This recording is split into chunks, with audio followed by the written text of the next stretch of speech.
मेरी सांसों की रवानी, मेरी सांसों की रवानी, मेरा लब सना का हक है, मेरा लब सना का हक है।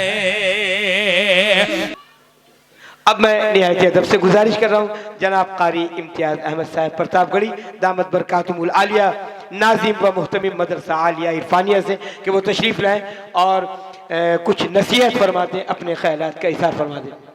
इस जलसे का जो मकसद था माशाअल्लाह वो पूरा हो चुका है। हमारे उलमा इकराम ने आपको जो नसीहत किया है, अगर आप इस पे अमल करेंगे तो इंशाअल्लाह दुनिया में भी कामयाब होंगे और आखिरत में भी कामयाब होंगे। मैं दिल की गहराइयों से जनाब ज़फ़र साहब को मुबारकबाद देता हूँ कि उन्होंने इक़रा के मिशन को, यानी आप सल्लल्लाहु अलैहि वसल्लम पे गारे हिरा पे जो सबसे पहले वही नाजिल हुई इक़रा, वो मिशन सुफ़ा से होते हुए आज आपके इस इदारे की मंजिल तक पहुंचा है, उसकी एक कड़ी है। सुभान अल्लाह। हम दिल की गहराइयों से इनको मुबारकबाद पेश करते हैं कि इन्होंने इस मिशन को आगे बढ़ाने में अपना अहम किरदार पेश किया है। तालीम के मरकज़ तो जगह जगह खुले हुए हैं, तमाम इदारे, चाहे दीनी इदारे हों चाहे हमारे असरी इदारे हों। इस वक्त जो ज़रूरत सबसे ज़्यादा है वो तालीम के साथ साथ तरबियत की है, जो कि तकरीबन ख़त्म हो चुकी है, चाहे स्कूल हों चाहे मदरसे हों। स्कूल का एक नज़्म है, वो अपने बच्चों को तालीम देते हैं, उसके बाद उनसे फ़ीस लेते हैं। हालांकि पहले भी फ़ीस का निज़ाम था, लेकिन असातिज़ा और ज़िम्मेदार ये कोशिश करते थे कि अपने बच्चों को तालीम के साथ साथ तरबियत भी दें, इसीलिए दोनों को जोड़ा गया है, तालीम और तरबियत। और यही हमारे मदारिस का भी हाल था। लेकिन मैं बहुत अफसोस के साथ कहना चाहता हूँ कि आज तमाम इदारे हैं, तालीम तो सब दे रहे हैं, लेकिन तरबियत के नाम पर कहीं कोई काम नहीं हो रहा है, जिसका रिज़ल्ट हमारे माशरे में जो ख़राबियाँ पैदा हो रही हैं, जिससे आप बखूबी वाकिफ़ हैं। हमारी माएँ और बहनें यहाँ मौजूद हैं, मैं उनको भी बड़ी अदब एहतराम से ये बात कहना चाहता हूँ कि आपकी इस वक्त बड़ी जिम्मेदारी है। हमारे घर के जो मर्द होते हैं वो जाहिर सी बात है ज़रिया माश के लिए सुबह बाहर निकल जाते हैं और शाम को वापस आते हैं।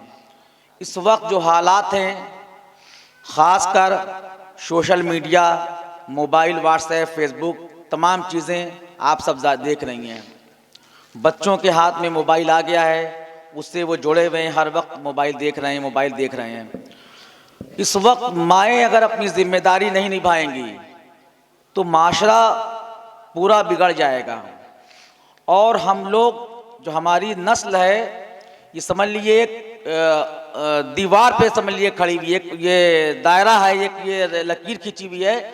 अगर इसके बाद हमारे अंदर सुधार नहीं पैदा हुआ तो आने वाली नस्ल जो है बिल्कुल बिगड़ जाएगी।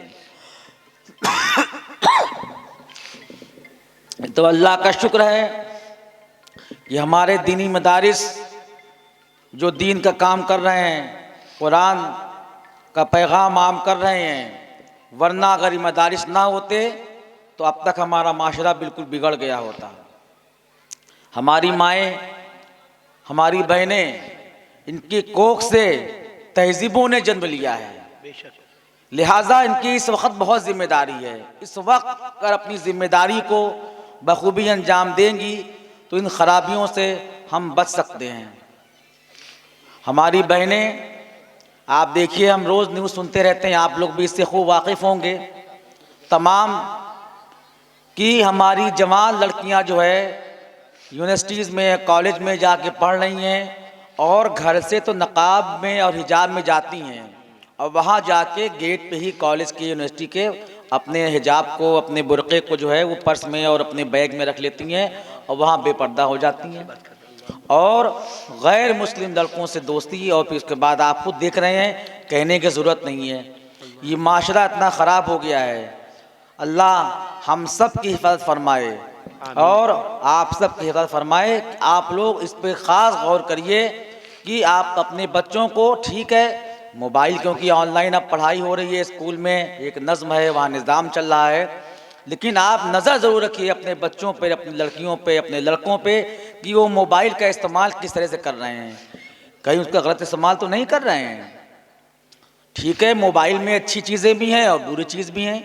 भैंस दूध भी देती है और गोबर भी देता है, तो अब आप चाहें तो भैंस का दूध इस्तेमाल करें तो उससे उसके फ़ायदे हैं और गोबर इस्तेमाल करेंगे तो उसके क्या नुकसान हैं। तो ये आपकी अपनी जिम्मेदारी है कि आप जिस तरह से भैंस दूध भी दे रही है, गोबर भी दे रही है, वैसे मोबाइल का आप इस्तेमाल क्या कर रहे हैं, इसका फ़ायदा हासिल कर सकते हैं, इससे आपको तरह से आपकी नॉलेज मिलेगी। और अगर इसका गलत इस्तेमाल करेंगे आपका किरदार भी ख़राब होगा और जाहिर सी बात है बिगाड़ पैदा होगी, तो पूरे माशरे में जो मामला चल रहा है आप सबको मालूम है।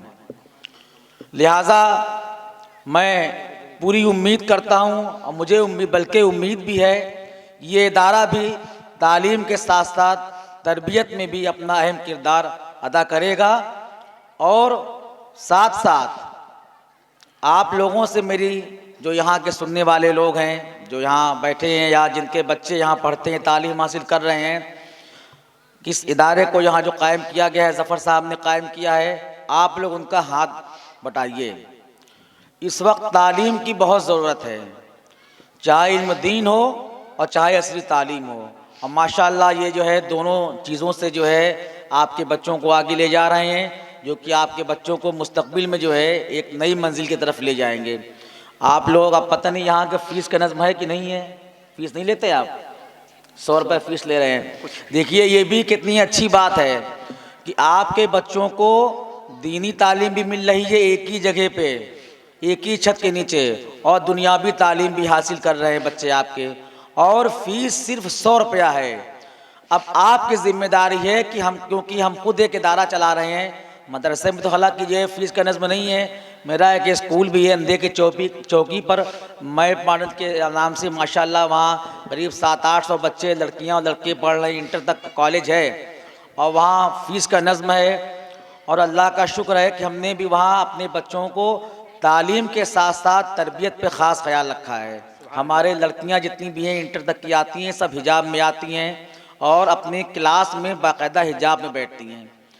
हालांकि को एजुकेशन है, लड़के लड़कियां एक साथ क्लास में बैठते हैं, लेकिन लड़कियों का बैठने का नज़्म बिल्कुल अलग है, लड़कों का बैठने का नज़्म दूसरे साइड में है। और एक टीचर हर मौजूद रहता है दर्जे में, अगर कोई टीचर एब्सेंट रहता है तो उसकी जगह पे सुबह ही जो है दूसरी टीचर की जो फ्री हैं उनकी हम ड्यूटी लगवा देते हैं, ताकि वहाँ क्लास में खाली कोई ना रह जाए। तो ये नज़र रहती है हमारी। लिहाजा आप सब की जिम्मेदारी है कि तमाम जो हमारे गार्जियन यहाँ बच्चे जिनके पढ़ते हैं, आप मौलाना ज़फ़र साहब की मदद करिए और इनकी वक्त फ़ीस दीजिए। हमारे मुस्लिम माशरे में सबसे बड़ी कमी यही है कि फ़ीस का नज़्म बड़ा ख़राब होता है। वो शादियों पे ख़र्च कर लेंगे, तमाम दूसरी चीज़ों पे खर्च कर लेंगे, लेकिन फ़ीस के नाम पर इदारे को मालूम, किसी के 2 महीने बकाया, किसी के 3 महीने बकाया है, सिर्फ 100 रुपये की क्या अहमियत है। आपकी ज़िम्मेदारी है तो आप तो पूरा साल की फ़ीस एक साथ जमा कर दीजिए। उसके बावजूद फ़ीस जमा करने के बाद आप इदारे का अलग से ताउन भी करिए, ताकि इदारा आपका और अच्छी तरह से खिदमत अंजाम दे सके, ताकि आपके बच्चों को अच्छी तालीम मिले। जब आप इनका हाथ बटाएंगे, वक्त फ़ीस देंगे, तो जाहिर सी बात है ये और अच्छा नज़्म करेंगे। हो सकता है ये कंप्यूटर भी ख़रीद लें आपके बच्चों को सिखाने के लिए, तो बहुत कुछ करेंगे। हमारी इनसे बात हुई है माशाल्लाह, उस दिन हमको अपना पेपर भी दिखलाया है, बहुत ही अच्छा पेपर, बहुत ही अच्छे अंदाज में इनके असातिज़ा ने पेपर की सेटिंग किया था। अंग्रेज़ी में भी, उर्दू में भी, हिंदी में भी, साइंस में, मैथ में मैंने देखा है। और मुझे पूरी उम्मीद है कि आप सब जो है इनका हाथ बटाएंगे, इनके साथ खड़े होंगे और इंशाअल्लाह ये इदारा जो है अपने इलाके में अहम काम अदा करेगा। और इसी के साथ इनको मुबारकबाद देते हुए अपनी बात ख़त्म करता हूँ। जज़ाकल्लाह। अस्सलाम वालेकुम व रहमतुल्लाहि व बरकातहू।